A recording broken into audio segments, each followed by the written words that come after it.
sala do Gabinete de Segurança Institucional. Cada uma dessas maletas aqui são armas.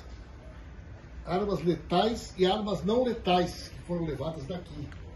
Tentaram botar fogo. Cada uma dessas... A resposta das instituições. Portanto, o presidente da República chegou a Brasília, passou no Palácio, conversar com Rosa Weber e ver a situação que vocês veem aí no Supremo Tribunal Federal. Como verdadeiros vândalos, destruindo o que encontrava pela frente. Nós achamos que houve falta de segurança e eu queria dizer para vocês que todas essas pessoas que fizeram isso serão encontradas e serão punidas. Gente, muita confusão aqui, ó. A polícia está entrando no braço contra os terroristas.